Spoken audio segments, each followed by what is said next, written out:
Por mais de 2 anos, o Nivus competiu sozinho na categoria dos SUVs acupezados de baixo custo. Mas a vida ficou muito mais difícil com o lançamento do Fiat Fastback no final de 2022.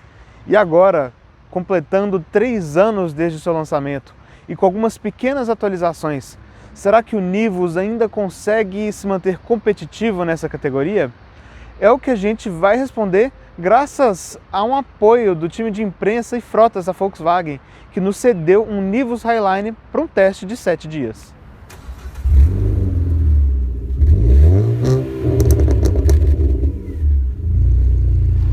E se você for comprar um carro usado seminovo, não deixe de usar o serviço de consulta veicular Dá Olho no Carro. E com o cupom de desconto do DriveOn você ainda garante 15% de desconto em todas as consultas. Link na descrição do vídeo.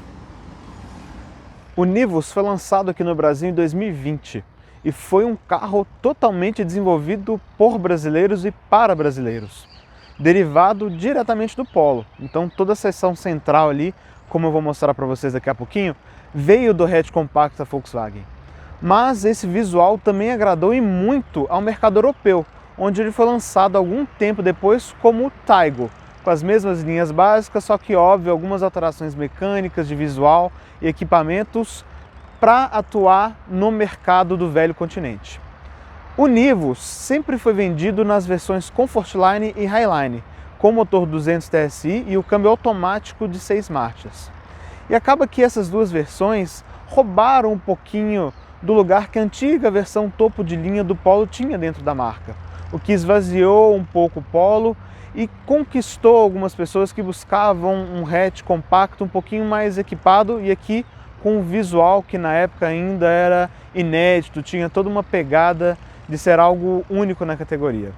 Mas o fato é que, desde o seu lançamento, a linha é muito enxuta, o que, por um lado, facilita a escolha de muitos clientes, facilita o estoque do concessionário, mas é bem claro como aqui a linha ficaria muito mais completa se a gente tivesse uma versão Sense 170 TSI e acima da Highline, uma R-Line 250 TSI. Acho que o carro tem espaço para crescer, mas muito por conta desse lançamento num cenário pandêmico e muito por conta dessa crise de semicondutores com vendas que com certeza ainda agradam, a Volkswagen segue conservadora nesse aspecto, apenas com essas duas versões até hoje na linha 2023. Aqui debaixo do capô do Nivus a gente sempre tem um motor 200 TSI, que chegou na sua aplicação 1.0 aqui no Brasil, lá no Up em 2015. Mas essa família A211 TSI chegou pela primeira vez aqui no Brasil no Golf, lá em 2013, o Golf de 7ª geração. E apesar desse tempo todo, ele continua sendo um motor bastante moderno, totalmente em alumínio, coletor de escape integrado ao cabeçote, a gente tem uma turbina bem compacta, duplo comando de válvulas variável e, claro, a grande vedete, a injeção direta. Ele já atende, naturalmente, às novas regras de emissão, a PL7, que entrou aí no começo de 22. Ele entrega 116 cavalos de potência na gasolina e 128 no álcool, a 5.500 rotações por minuto. De torque, a gente tem 20,4 kgfm, já a partir de 2.000 rotações por minuto, ou 200 Nm, que é de onde vem o nome 200 TSI. Aqui a gente sempre tem um câmbio automático Aisin de 6 marchas. E aí a gente já começa a ver uma diferença em relação ao caminho que a Fiat seguiu. Lá no Pulse, lá no Fastback, o motor 1.0 turbinado, também com injeção direta, ele é mais forte. Ele chega a 125 cavalos na gasolina e 130 no álcool. E ele é casado sempre com um câmbio CVT de 7 marchas virtuais. Então a gente já começa a ter uma certa diferença de comportamento a partir dessa escolha, O que eu acho que é interessante dizer, esse motor aqui está muito provado já no mercado, não acreditem em surto de internet, já são 10 anos só de Brasil, então é um motor que já tem muito mais tempo de estrada do que a gente vê lá no Fastback e também no Pulse. Uma coisa, porém, é que a gente não tem aqui a pintura interna igual à externa e a gente não tem a manta acústica, debaixo aqui do capô. Mas, tirando isso, toda a montagem me parece correta aqui, o acesso aos componentes também, sem grandes mistérios. Uma coisa que eu acho que é interessante comentar, em relação ao Polo a gente não tem o fecho duplo. É uma frente simplificada aqui nesse aspecto. E essa mesma frente, esse mesmo farol, com essa grade maior, não essa mesma grade, foi parar também no Virtus, no seu facelift mais recente. Então a gente vê que é uma solução que caiu no gosto do público e que a Volkswagen está colocando em outros veículos aí dentro da sua linha. Em termos de suspensão, também o feijão com arroz do nosso mercado de hoje. Então a gente tem McPherson aqui na dianteira com barra estabilizadora e a gente tem eixo de torção lá na traseira. O que eu acho que é muito legal, este carro tem freios a disco nas 4 rodas, ventilados na dianteira e sólidos na traseira. O Fastback, mesmo na sua versão T270, segue com os freios a tambor na traseira. Então é um preciosismo interessante pensando em fade, né? Então uso mais intenso, isso ajuda a manter os freios mais refrigerados. E ele é um carro maior do que o Polo. Sim, ele foi alongado, a gente tem um balanço alongado em relação ao Polo, mas trazendo essa seção central dele, muitas medidas são bem familiares. Em relação ao Fastback também, como ele fica? Ele é um carro bem mais curto. A gente está falando de cerca de 20 centímetros a menos em relação ao Fastback, só que é um carro tão largo quanto, é um carro com entre-eixos um pouquinho maior do que o do Fastback e é um carro um pouquinho mais baixo do que o Fastback, seja em altura máxima, seja em vão livre. Então, de medidas, a gente tem um carro de 4,26 metros de comprimento, 2,56 metros de entre-eixos, 1,49 m de altura e 1,75 m de largura, sem os retrovisores. Aqui a gente tem um vão livre de 16,6 centímetros. O Fastback é de 19,2, então lá a gente tem um carro mais alto de suspensão. E a gente tem também um porta-malas menor aqui no Nivus. Aqui a gente tem um volume muito bom ainda, de 415 litros. Só que lá no Fastback a gente tem 516 litros de capacidade. Ainda assim, não dá para dizer que o do Nivus é ruim, bem longe disso. Principalmente essa boca de acesso é muito grande, ela é muito boa, tá vendo? É fácil colocar malas grandes aqui, nem as caixas de roda vão atrapalhar. E o que eu acho que é legal, que a gente não vê no seu principal concorrente, a tampa, né, do bagagito aqui acompanha a porta, né, a tampa do porta-malas. Então você não tem aquela limitação de uma cobertura sanfona que você precisa ficar mexendo. E aqui é totalmente revestido, o batente revestido, as laterais e também a traseira do banco revestidas num feltro bem simples, sem prejudicar. E o que é legal, a gente tem um triângulo numa posição bem fácil aqui, né, de acesso. Então, se você precisar usar ele, você não precisa tirar as coisas aqui do porta-mala. E o step vai aqui por baixo e por dentro do carro. Beleza, o porta-malas, o Fastback leva.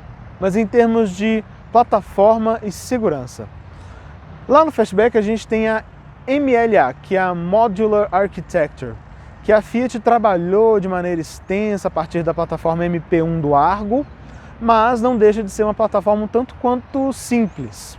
E aqui não, aqui o caminho que a Volkswagen escolheu é totalmente diferente.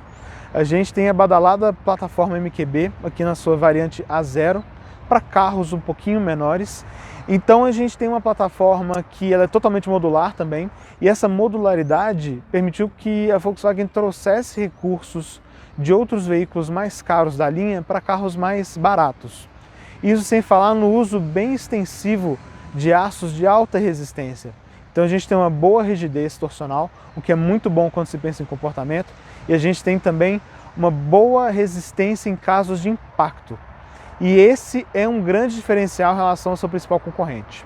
Aqui o Nivus já foi avaliado pelo Lightning NCAP e ele recebeu 5 estrelas tanto para os passageiros adultos dianteiros quanto para os passageiros infantis no banco traseiro.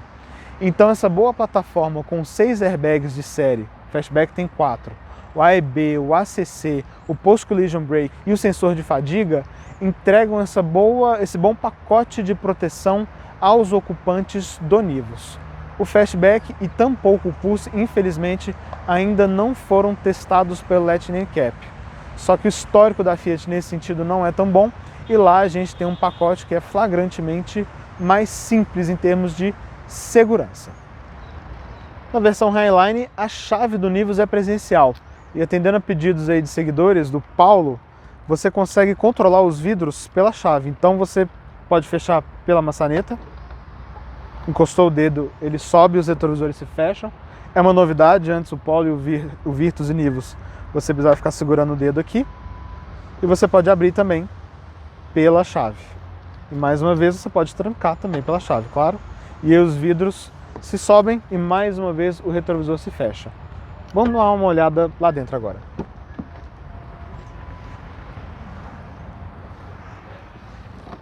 E aqui dentro, nossa, deu teto preto. Mas eu não estou desmaiando não. O teto é sempre preto na versão Highline. Isso não acompanha o pacote escurecido externo. É legal, muita gente gosta desse teto preto. Eu não gostava antes, hoje em dia eu acho mais interessante. Mas o fato é que essa escolha de cor, né, de acabamento superior, acaba dando uma impressão visual de espaço menor. Mas questão de escolhas, acho que realmente dá uma pegada um pouquinho mais esportiva, que muita gente gosta e combina com o perfil do carro. Em termos de acabamento no resto, o que a gente tem? Olha, a gente está bem dentro do padrão da categoria. Então a gente tem plástico duro sim, a gente tem plásticos de textura simples sim, mas aqui a Volkswagen trabalha com esse aplique, né, na face dianteira do painel em black piano. A gente vê também a mesma coisa nas portas. Isso ajuda a quebrar um pouquinho da impressão de simplicidade que esse material erradado do Polo traz aqui dentro para a cabine do Nivus. Mas é importante ressaltar também que seu principal concorrente e a média da categoria é esse mesmo tipo de material. E aqui eu devo dizer que a montagem é muito boa. A gente não encontra falhas, peças desalinhadas, rebarbas, nada do tipo. E um teste que agora a gente sempre está fazendo, olha como o console central dele é bem preso, tá vendo? Então você vê a qualidade nesses detalhes. Então, o visual é simples sim, mas ruídos, esse carro está com quase 10 mil, não escutamos nada do tipo, a montagem toda correta. Então, nesse sentido, eu acho que o Nivus está bem correto. E vale ressaltar que esse carro aqui, que a Volkswagen nos cedeu, é um 2022. Então, a gente tem algumas pequenas diferenças em relação ao 2023. Por exemplo, a manopla aqui ainda é antiga. No novo, a gente tem uma manopla iluminada com as posições aqui no topo dela. A gente tem duas entradas USB-C no painel aqui, são iluminadas, e também ali atrás outras duas tomadas USB-C que também são iluminadas. Uma coisa que se espera para a linha 2024, no Polo e no Virtus, né, dependendo da versão, a gente já tem toda essa parte central aqui da porta, né, esse medalhão, inteiramente revestido, e também essa parte dianteira do painel revestida em um vinil, né, fazendo a impressão de couro. Acho que é muito razoável esperar que talvez isso apareça para o Nivus 2024. Tem muita gente falando também que já tem um Nivus R-Line GTS com motor 250 TSI saindo do forno. Eu quero muito ver esse carro, mas por enquanto isso tudo é boatos. Não me parece nada que vai acontecer para agora. Então, se você estiver procurando um Nivus, quiser esperar o 2024 para ver essas sutis melhoras, acho que é válido. Mas versão com motor mais forte, por enquanto, não, isso ainda não vai rolar, infelizmente. O grande destaque aqui do interior é essa composição que a Volkswagen montou com Active Info Display como painel de instrumentos, uma tela de 10,25 polegadas, e a VolksPlay, que é uma tela de 10 polegadas com sistema operacional, todo o hardware, também desenvolvido aqui no Brasil, que fez a sua estreia no Nivus e com o tempo chegou no resto da linha. O efeito visual é muito bom e o efeito prático também é muito legal, porque reparem, a gente tem toda essa parte aqui do painel na mesma altura dos olhos, uma diferença muito pequena, e a gente ainda tem a tela, né, a VolksPlay, um pouquinho voltada para o motorista. Então a gente tem uma visualização muito fácil de tudo, e por mais que não sejam telas interligadas, a gente tem um efeito de continuidade visual que agrada bastante e ajuda a trazer um aspecto bem moderno aqui dentro da cabine. Aqui a gente tem uma tela verdadeiramente configurável, então reparem, você pode escolher a mensagem central, a informação central, e mudar a maneira como você visualiza. Então você tem a tradicional com conta-giros, você tem uma limpa com informação e outras com informações de viagem, e você consegue fazer a mesma coisa com outras informações aqui desse menu. Então, por exemplo, você quer os dados desde a partida, você também consegue alternar eles e voltar para a visualização clássica. E aqui, claro, né, você tem diversas opções de computador de bordo. Então, velocidade, temperatura do óleo, trip, consumo instantâneo. Em vista geral, você tem 3 medições de consumo, desde a partida, longo prazo e desde abastecimento. Você tem também autonomia, velocidade e de volta a temperatura do óleo. Você consegue ver o funcionamento dos assistentes, né? Então o ACC, se ele está ativado, desativado, a distância e velocidade que você programou, de volta ao áudio, telefone. É um painel muito bom. Inclusive, ali dentro do conta-giros e dentro do velocímetro, onde vocês estão vendo ali o consumo desde a partida e a autonomia, você consegue personalizar a partir da VolksPlay. E a visualização dele é muito boa em todos os cenários. Então, bateu luz forte, tá claro de ler ainda, a leitura é sempre fácil, a adaptação da luminosidade também é muito rápida, entrando e saindo de túnel. Definitivamente é um ótimo painel e, reforçando mais uma vez, ninguém da concorrência conseguiu fazer melhor do que esse painel até hoje. Sendo muito detalhista, tem um ponto que falta nesse painel agora, que estava presente lá no Polo, no Virtus e no T-Cross no lançamento, que é o espelhamento de mapa. Então, anteriormente, a gente tinha uma central de 8 polegadas que tinha navegação embarcada e que você conseguia espelhar um mapa aqui dentro do painel. Como, infelizmente, hoje a VolksPlay não tem a navegação embarcada, acabamos perdendo esse recurso aqui dentro do Active Info Display. Como eu comentei com vocês, a VolksPlay chegou junto do Nivus. E ela é uma central desenvolvida totalmente no Brasil, baseada num sistema operacional Android. Então reparem como não é uma central difícil de utilizar, a fluidez dos comandos é muito boa, a responsividade também é bem correta, tá vendo? Você consegue utilizar de maneira bem fácil. E também através dela, como a gente estava conversando, a gente consegue configurar o que a gente tem dentro de cada um dos círculos ali do painel do Active Info Display. Você consegue também personalizar diversas funções do veículo, né? Brilho, conectar novos celulares. Você inclusive tem um modo manobrista aqui, você cria ele com código para limitar algumas funções do carro. Você consegue configurar o som, opções do sistema, Bluetooth, telefone, opções do controle de estabilidade, das luzes, dos sistemas de assistência, né? O A e B, o ACC.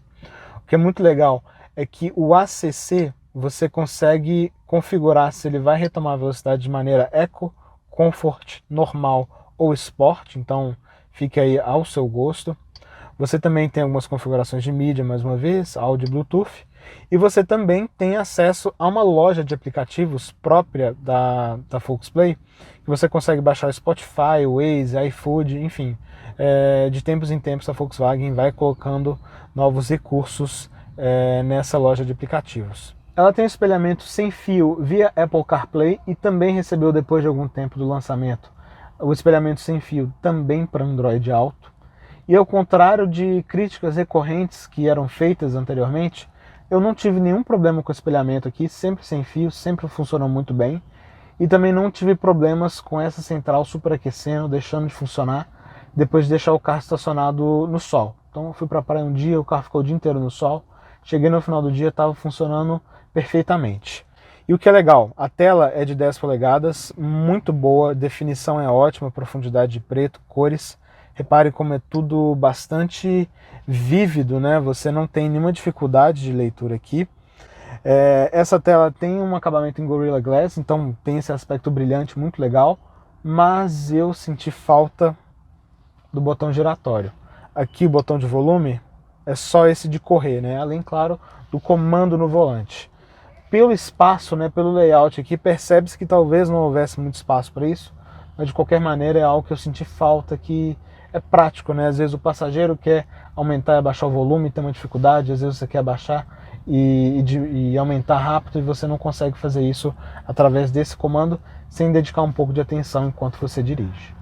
Se no painel de instrumentos Active Info Display dá uma surra em qualquer concorrente, aqui a central é muito boa, mas pensando especialmente em Fastback e Pulse, a Uconnect também entrega um resultado muito parecido, uma boa usabilidade, espelhamento sem fio, bons recursos de aplicativos, cada um à sua maneira. Então nesse ponto acho que a gente tem um equilíbrio muito grande em relação aos veículos aí da Fiat, né? Principalmente seu concorrente direto, que é o Fastback.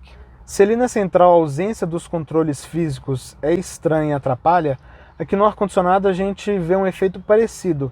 Mas aqui é um pouquinho menos grave porque, reparem, pelo menos a gente tem esse chanfrado aqui, onde você pode passar o dedo e acionar os comandos. Então, você pode acionar o comando assim, que não é a minha recomendação enquanto você dirige, ou então você pode acionar o comando assim. Você pode ir segurando e encostando comando a comando. E a mesma coisa aqui para o controle de temperatura. Então você encosta o dedo de um lado, ele aumenta a temperatura para o máximo, você segura o dedo do outro, ele joga a temperatura para o mínimo. E você correndo o dedo aqui, você tem o mesmo efeito e você também pode fazendo dessa maneira. O comando giratório é mais fácil? Mas pelo menos que esse touch com esse chanfrado ajuda um pouquinho a amenizar esse efeito do desvio de atenção. Em termos de ergonomia, a gente tem um carro que é muito bem resolvido. Mas, lembrando, é um derivado do Polo, você na posição mais baixa se senta de maneira mais baixa. Só que você tem a regulagem de altura do banco, você pode deixar ele bem alto.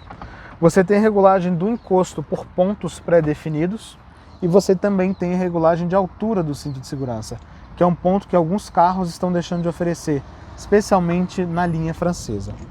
O que é muito bom, a gente tem a regulagem de distância e de altura do volante, num campo bem legal. Então, para quem gosta de deixar o volante próximo, existe essa possibilidade, como é o meu caso. E o acesso aos pedais também é muito fácil. A gente tem um bom apoio para o pé aqui, que seria um quarto pedal num carro com câmbio manual. Acesso aos pedais muito fácil. Lembrando que aqui a gente tem o botãozinho do kickdown, então tudo tranquilo em relação a isso. E o volante, o banco e os pedais também são muito bem centralizados.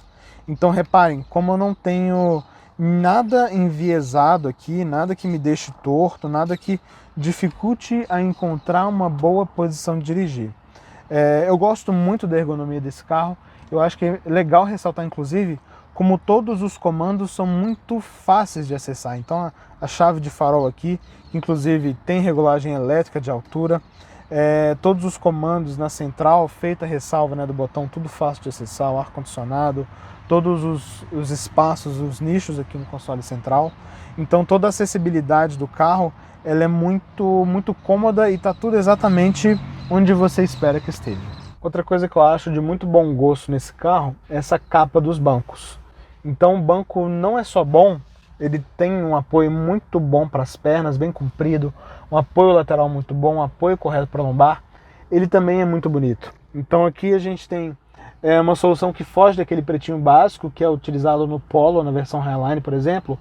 E a gente tem algumas combinações de cinza aqui com a costura aparente. Eu acho que fica muito bonito. É um banco de desenho que eu acho bonito já. E com essa capa, acho que combina com essa pegada tecnológica que o carro busca entregar, né, com a Active Full Display e também com a Focus Play. Aqui atrás a gente tem o mesmo padrão de acabamento dos bancos que a gente vê na dianteira, que eu acho que é muito bonito. E eu gosto também do formato dele. Reparem como ele abraça bem aqui nas laterais, que eu acho que é um detalhe raro de se ver em assentos traseiros.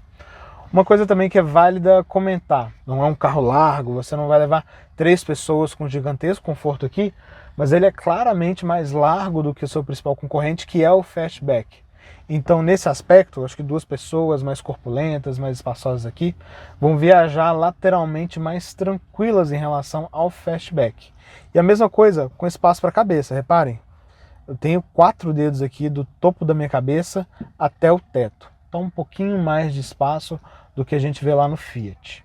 Também melhor do que o Fiat é o comprimento do banco. Então repare, aqui a gente tem um banco bem mais comprido, que apoia de maneira muito mais correta as coxas, mas a gente tem um espaço um pouquinho menor para as pernas. Então, reparem, vou ficar bem correto aqui. Esse banco está regulado para mim, eu tenho 1,77 m de altura e aqui eu tenho, 4 dedos um pouquinho apertados, 3 dedos com um pouquinho de folga, do meu joelho pro encosto dianteiro. E o desenho do banco aqui embaixo também limita um pouquinho a sua movimentação dos pés, tá vendo? A canela acaba batendo aqui no desenho do banco. Mas ainda assim, olha, pros pés você tem espaço sem problema nenhum, tanto lateralmente quanto para frente e para trás. Só que esse banco mais comprido, com esse banco dianteiro bem bojudo e esse interior todo escurecido, passa uma impressão visual de aperto, por mais que o espaço aqui, como vocês estão vendo, não seja realmente apertado. Então, é mais uma vez uma questão desse teto preto, do interior todo preto e do desenho, né, de todos os elementos aqui dentro. E claro que aqui, esse console central, né, com as 2 saídas de ar e a tomada USB, que lembrando, nas versões mais novas, são 2 tomadas USB-C iluminadas, também rouba um pouquinho de espaço, especialmente para quem vai aqui no meio. Então a gente tem um túnel central que não é dos mais baixos, e a gente também tem esse console que acaba talvez atrapalhando um pouquinho a passar de um lado para o outro e levar um terceiro passageiro aqui no centro. Uma herança do Polo, a porta não abre num ângulo tão bom assim. Não é nada tão drástico quanto um 208, não me entendam mal, mas é uma limitação de um carro que nasceu a partir de um hatch. E aqui a gente tem o mesmo padrão de plástico da dianteira, só que lá na frente, aqui onde o motorista apoia o cotovelo, a gente tem esse revestimento em vinil com uma espuma até bem legal, então você não fica incomodado de apoiar o cotovelo aqui. Aqui vai direto no plástico, mas a gente tem um bom espaço aqui para guardar uma garrafa, e assim como na dianteira, o vidro é automático One Touch com duplo toque, né? Então, encostou, abaixou, deu os 2 toques, ele sobe ou desce inteiro. Aqui, uma coisa que eu vejo muito os donos alterando, muita gente que já considera uma troca instantânea no Nivus, são essas luzes. Tanto na traseira quanto na dianteira, a gente tem essas luzes de cortesia amarelas. É ótimo que tenha, são individuais, acho que elas funcionam muito bem, mas o T-Cross já oferece essas luzes em LED, então acho que seria algo que faria sentido para o Nivus, especialmente considerando que a gente tem farol em LED, farol de neblina em LED, lanterna em LED, e também senti falta das mesmas iluminações de cortesia que a gente vê no T-Cross. Então, no console central ali onde vai o celular, nos puxadores das portas, o filete, né, de uma ponta a outra do painel, dando aquela iluminação ambiente indireta no LED branco. São modificações que vejo muitas pessoas fazendo e que eu acho que seria interessante a Volkswagen também pensar para o futuro. E também, claro, a iluminação ali para a área dos pés, atrás do painel. E mais uma vez, como a gente está falando de uma plataforma MQB que possibilita esse intercâmbio de componentes, não são modificações difíceis de serem feitas. Compradores fazem por fora sem grande dificuldade e são detalhes que com certeza mudariam a percepção de quem vai aqui dentro do Nivus. E um detalhe interessante, se antes a gente tinha bolsos porta-revistas, né, na traseira aqui dos encostos, virou um bolso porta-celular. Então a gente não tem nada aqui atrás do banco do motorista e aqui atrás do banco do passageiro, tá vendo? Pequeno lugar aqui para você deixar o seu celular. Sinal dos tempos, né? Acho que ninguém lê revista em carro hoje em dia mais, mas está todo mundo mexendo no celular, então lançaram mão dessa solução aqui.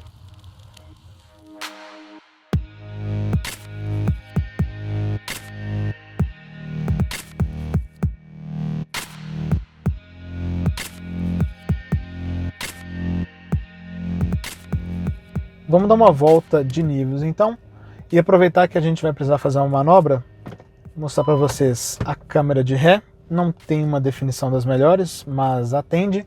E aqui a gente também tem um sensor de estacionamento dianteiro, então, né, esse barulho é dele. E também, claro, o sensor de estacionamento traseiro. O que é legal de comentar aqui também é que esse carro tem a função de frenagem automática de manobra. Então, se você está chegando muito perto do obstáculo, não está freando, nada do tipo, o carro faz isso por conta própria. Ele vai te dar um susto, né? Ele apita aqui no painel e dá uma freada brusca, mas não deixa de ser um recurso interessante aí para pessoas talvez um pouco mais distraídas. Vamos lá. Para quem conhece o Polo e quem já viu a minha avaliação do Nivus Highline, vai se lembrar de eu ter dito exatamente isso. toda a percepção aqui dentro é muito familiar do interior, né? Só que aqui a gente tem todo um trabalho de isolamento, de rodar, que veio do T-Cross. Então é um carro muito suave, a gente tem uma direção que ela é leve, não tem o peso de um dedo, mas é um peso muito correto. Peguei estrada com esse carro, em velocidades de estrada ganha um peso muito bom, então a partir de 100 já está bem firminha na mão. É uma direção que tem uma centragem correta, tem uma definição de centro boa também, e ela não transmite muito das irregularidades do piso aqui para o volante. Então é o carro que você sente um pouquinho do que está acontecendo com o piso, sim. Você tem uma noção bem suave da textura do asfalto, mas sem incomodar. Então essa rua aqui na frente é sempre muito boa para isso. E reparem também como que ela tem uma centragem boa. E lembrando que aqui, né, a gente está numa rua um pouquinho tombada. Olha como a direção não transmite os impactos aqui para o piso. E olha que eu estou rodando com a pressão que a etiqueta indica lá na tampa do combustível, que me parece ser ecológica, né? Então 35 PSI. E mesmo assim, além da direção, né, não incomodar, o rodar do carro também agrada muito. Muita gente se prende a velhos conceitos de que Volkswagen é duro, é um carro desconfortável. Cara, aqui não tem nada disso. Os amortecedores trabalham de maneira muito relaxada. É um carro muito silencioso de suspensão. O isolamento dos pneus também é muito bom. Essa escolha de rodas e pneus também ajuda muito, que a gente tem um conjunto 205 55 aro 17, então tem uma altura legal. O conjunto como todo também é grande, então isso te ajuda a vencer certos buracos.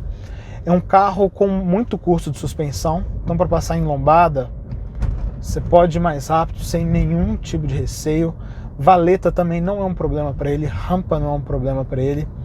Isso tudo ainda entregando um comportamento muito bom em velocidades de estrada. E falando nisso, vamos até aproveitar para fazer uma redução aqui e mostrar para vocês como que ele acelera. Vou pisar fundo, estou no manual 1 aqui, primeira marcha. Vou pisar fundo em 3, 2, 1, pisei. Olha. É um carro que anda muito bem, um carro que freia muito bem também, só que é claro, a gente está falando de um motor 1.0, então a gente tem uma turbina pequena, o foco aqui é o motor encher rápido em rotações mais baixas, e realmente é muito difícil notar qualquer turbo lag aqui, então é um câmbio até que troca as marchas bem cedo, né, para aproveitar dessa força do motor em baixa. Mas a partir de 4.500, 5.000 rotações por minuto, a gente não tem muita coisa acontecendo. Então é um carro que é um motor que continua girando muito bem, um motor que funciona de maneira muito silenciosa, muito suave, cresce de giro sem dificuldade, mas a partir dessa faixa não é como se a gente tivesse um motor aspirado ou um motor com uma turbina grande, não. Você percebe que o carro fica um pouquinho mais enforcado. Então, mais uma vez, aquela história, né? Questão de compromisso e de escolha. Aqui, claramente, o foco foi trazer essa boa pegada para giros mais baixos. Falando em giro mais baixo, um motor bom sem um câmbio bom dificilmente fica bem aproveitado, né? E aqui a gente tem uma solução que, na época, né, do lançamento do Polo, lá em 2017, era inédita e com uma certa polêmica. Esse motor TSI, até então, ele tinha sido casado apenas com um câmbio manual da Volkswagen, de 5 ou de 6 marchas, ou com um câmbio DSG, igual era lá no Golf alemão, com motor 1.4. Então essa combinação da transmissão do câmbio AIzinho de 6 marchas com esse motor TSI era inédita no mundo, né? O Brasil foi o primeiro lugar do mundo a fazer isso. E o fato é que a gente tem um motor muito moderno, com a transmissão que já é antiga, é uma transmissão fornecida pela Toyota, muito robusta. Óbvio que, mesmo sendo antiga, tem diversas atualizações ao longo do tempo, mas é o câmbio que eu gosto de brincar, de chamar de câmbio Havaianas, porque todo mundo usa. Então você encontra esse mesmo câmbio na Peugeot, na Jeep, na Citroën, enfim, em diversos carros aí do mercado. Só que, claro, a programação muda de marca para marca.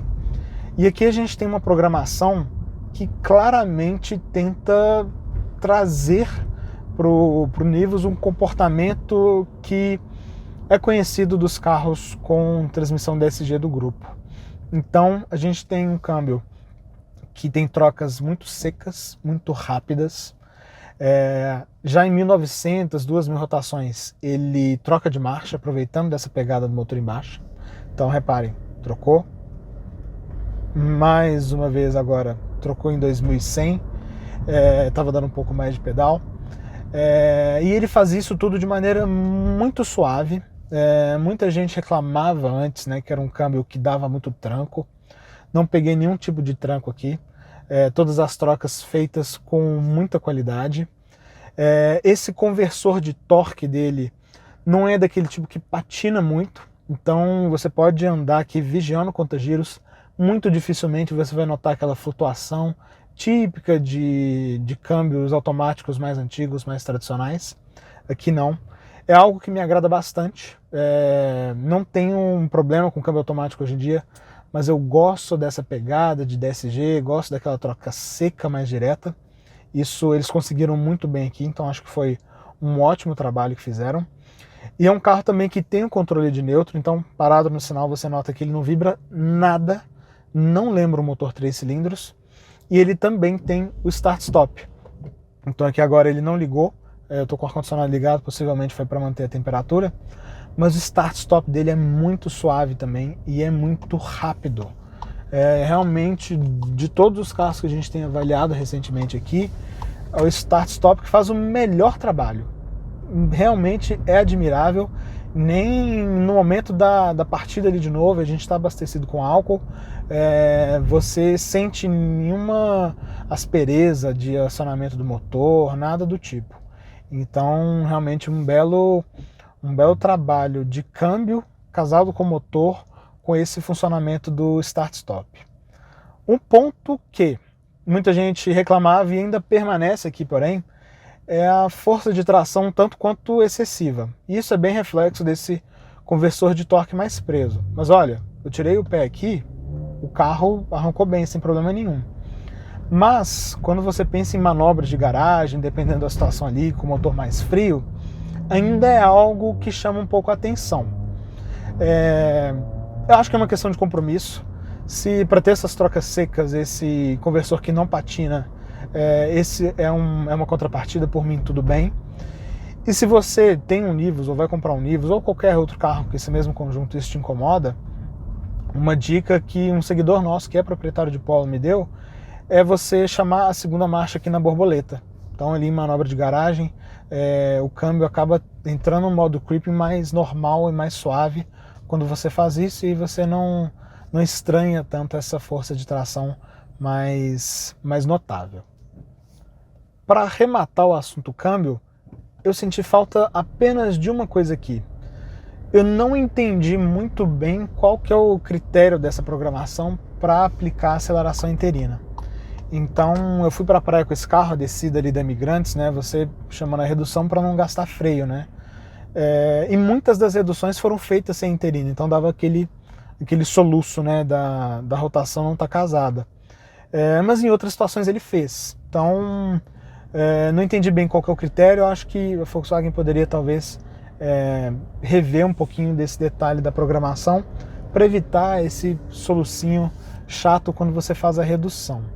Mas em termos de acelerador, freio, modulação aqui dos pedais, tudo perfeito.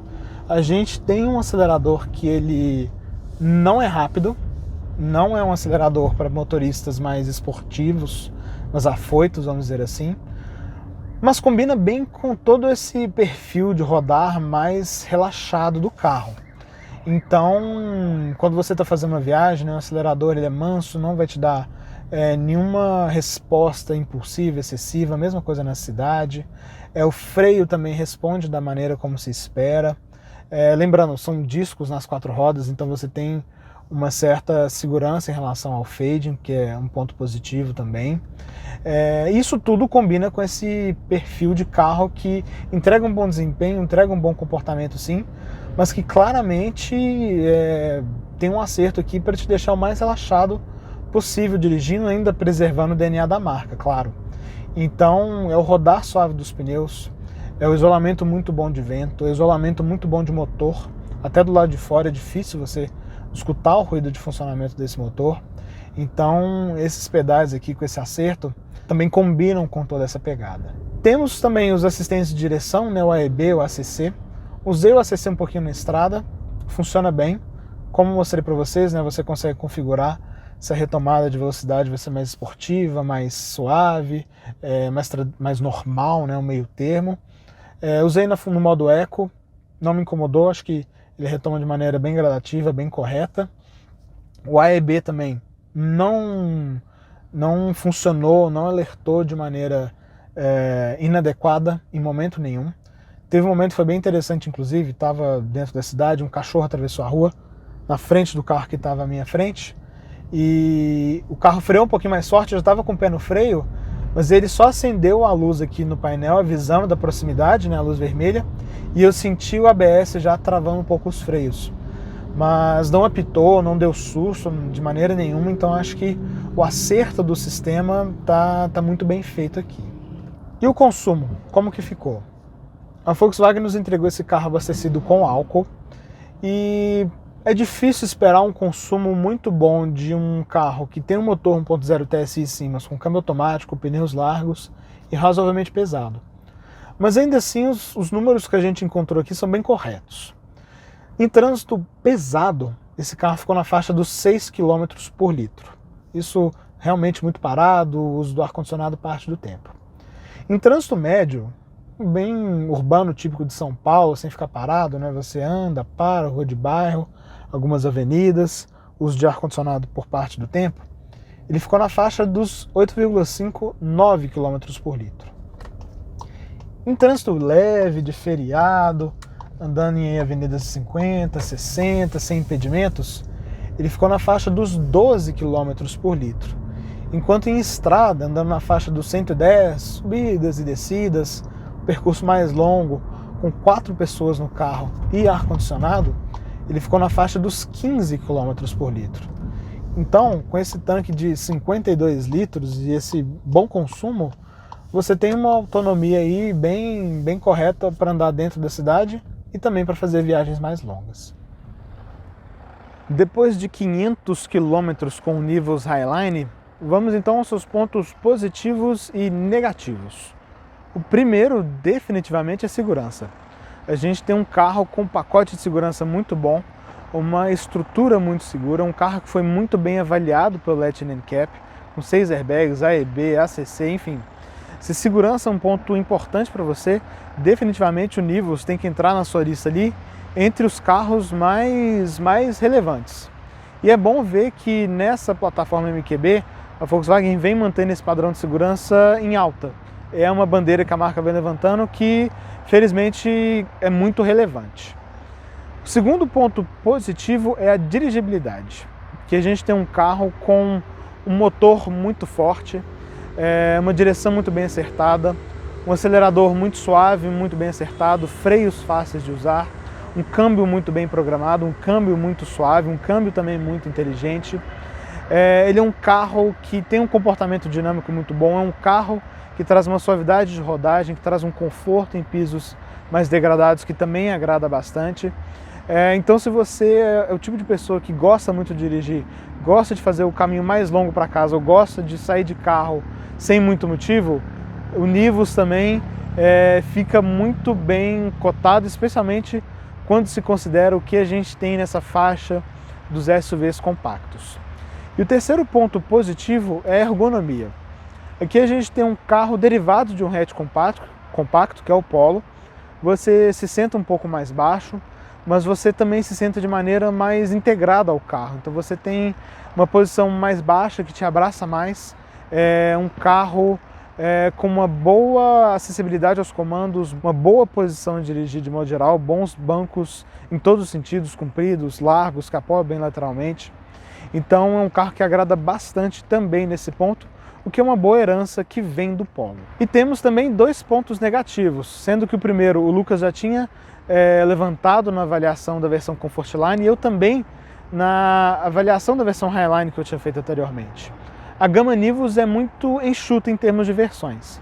A gente tem apenas o motor 200 TSI com esse câmbio automático de 6 marchas. Mas esse mesmo carro é fabricado aqui no Brasil na versão 170 TSI, inclusive com câmbio manual, para ser exportada para a Argentina. Lá na Europa existe uma versão R-Line, se eu não me engano, que tem um motor 1.5 TSI, complementando a linha com uma versão de apelo mais esportivo. Então aqui hoje, além das versões Comfortline e Highline, acho que seria muito legal se a Volkswagen oferecesse também uma versão Sense PCD com motor 170 TSI, uma versão 170 TSI de entrada, como acontece no T-Cross, e uma versão Highline 250 TSI, com o mesmo motor que já é oferecido no Polo GTS e no Virtus Exclusive. Então a gama ficaria mais completa e tenho certeza que ajudaria o carro a ser ainda mais relevante dentro da linha, mais do que ele já é. O segundo ponto negativo é a diferenciação interna em relação ao Polo. Se por fora é muito difícil encontrar no Nivus detalhes que remetam ao hatch da Volkswagen, por dentro a história já é diferente. A gente tem um acabamento que é simples, sim, mas que é correto. Mas o grande ponto é que todo o trabalho de color and trim ele é muito parecido com o que o Polo oferece. Então, se para a linha 2024 a gente tiver as melhorias que chegaram ao Polo, né? Então o material ali na porta totalmente em tecido, revestido no medalhão, e a parte dianteira do painel em um vinil, trabalhando melhor algumas texturas diferenciadas, chegar ao Nivus, acho que a gente já vai começar a ter uma diferenciação que justifica a diferença de preço do Polo Highline para o Nivus Highline. O Nivus não é um carro barato. Hoje, em meados de 2023, o preço base dele, sem pintura metálica e sem esse pacote escurecido, é de cerca de R$ 143.700. Com esse pacote e essa cor, ele vai a R$ 147.410. Ele fica bem no meio da bagunça ali dentro da linha Volkswagen. Quem chega numa concessionária da marca com R$ 150 mil, pode olhar para ele, que vai ser um SUV um pouquinho mais transado, mais diferenciado, com um visual que ainda chama atenção nas ruas, mas pode olhar também para um T-Cross Comfortline, que vai a R$ 153 mil, que tem a pegada de SUV mais tradicional, ou até mesmo para um Polo GTS com motor 250 TSI, que vai ser um carro mais esportivo, ou para um Virtus Exclusive, também com motor 250 TSI, que vai ser um carro mais familiar. Esses dois na faixa dos 147, 148 mil. Então a linha dentro da marca parece correta, o Nivus parece muito bem posicionado dentro da gama. Mas e quando você olha para a concorrência? O Pulse, em versão mais cara, ele vai a cerca de R$ 135 mil. Mesmo preço que o City chega na sua versão hatch Touring. E também o mesmo preço que o Fastback chega, só que na sua versão de entrada. O Fastback Audace vai a R$ 136 mil e a versão equivalente ao Nivus Highline, a Fastback Impetus, vai a R$ 148 mil, cerca de 4, 5 mil reais mais caro do que esse Nivus Highline. Então é um carro que é caro, mas está bem posicionado dentro da categoria e que, apesar de ser oriundo do Polo, consegue boas diferenciações em relação à qualidade de rodagem, desempenho aqui com motor 200 TSI, equipamentos de comodidade e segurança, trazendo toda uma percepção, uma pegada de carro premium que nem um acabamento simplificado consegue estragar. Então, passados 3 anos do seu lançamento, o Nivus ainda agrada e agrada bastante e segue sendo um carro preparado para lidar com a sua concorrência renovada. E claro, falando em concorrência, a gente avaliou recentemente aqui o Fastback justamente na versão Impetus. Então, confiram aqui nos vídeos que a gente vai deixar sugeridos, deixa a sua curtida que é muito importante, se inscrevam, estamos rumo aos 100 mil inscritos aqui ainda neste ano do Drive On e a gente se vê no próximo sábado ao meio-dia com mais uma avaliação ou lá no nosso canal Carros pelo Mundo, com avaliações que o Lucas e o Hudson fazem de carros pelo mundo. Um abraço e até a próxima. E aí, gostou do vídeo? Então não deixe de se inscrever no canal clicando no ícone preto e também não deixe de conhecer o nosso canal de vídeos internacionais clicando no ícone branco.